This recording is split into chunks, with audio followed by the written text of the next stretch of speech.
everyone, I'm Gweekles, and a frequent question that I get a whole lot is if I went to art school to learn my skills, or if I would recommend anyone go to art school to learn their skills.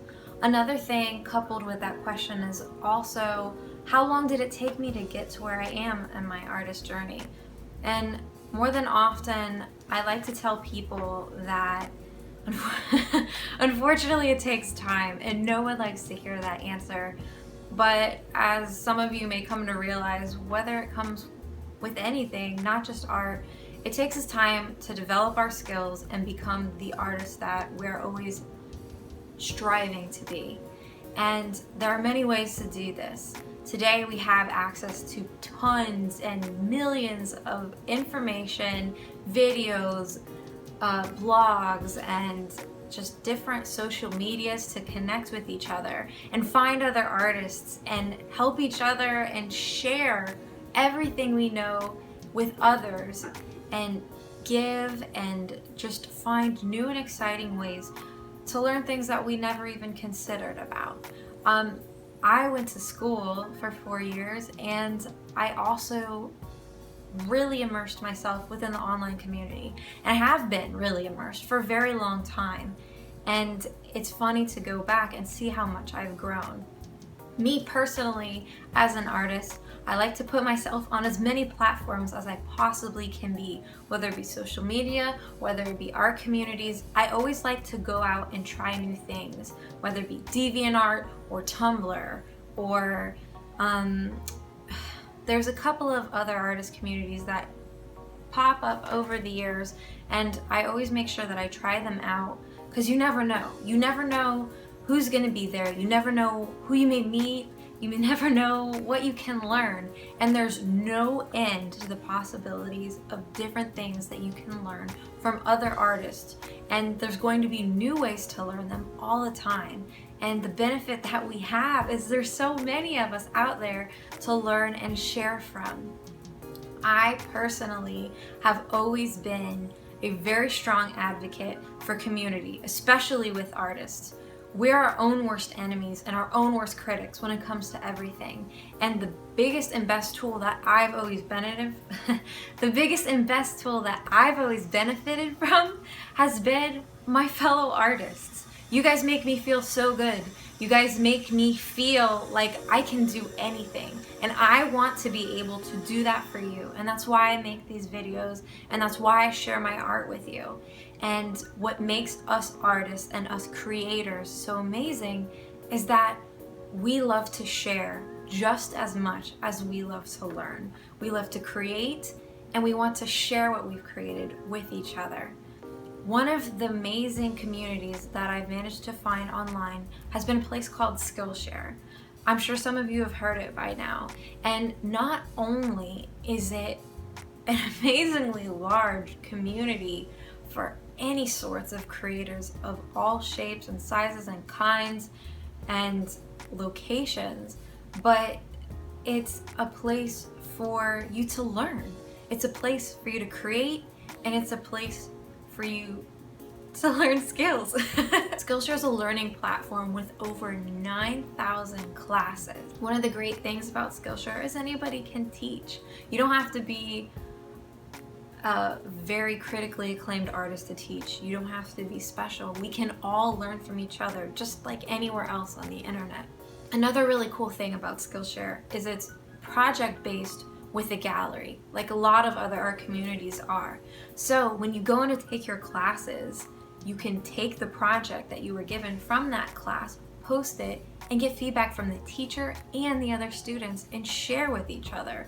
Maybe you might have taken the class one way and someone had a completely different construct in their mind of how they wanted their project to be, and you learn and build from each other. And maybe you didn't feel so good about your project that day, but the other people in your class think that your project is amazing, and maybe that's the kick and build up that you need. I personally checked out a class by Ria Sharon, who made this amazing video on how to develop an everyday sketchbook.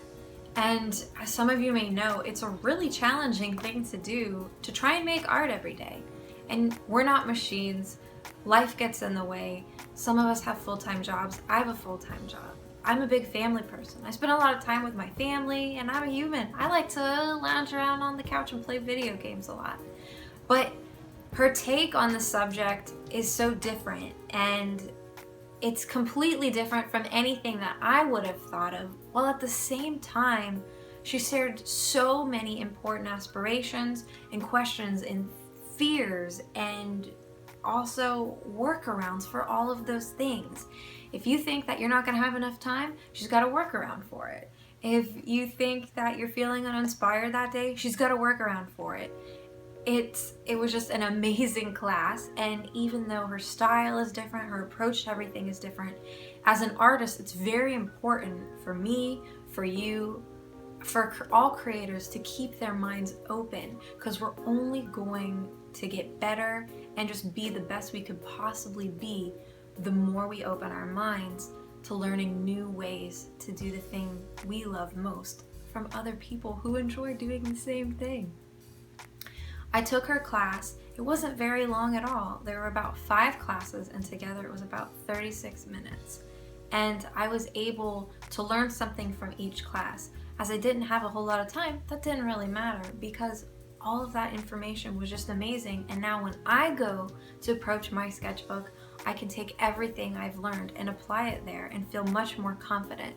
Here's a couple of things that I did and learned while I was taking Rita's class.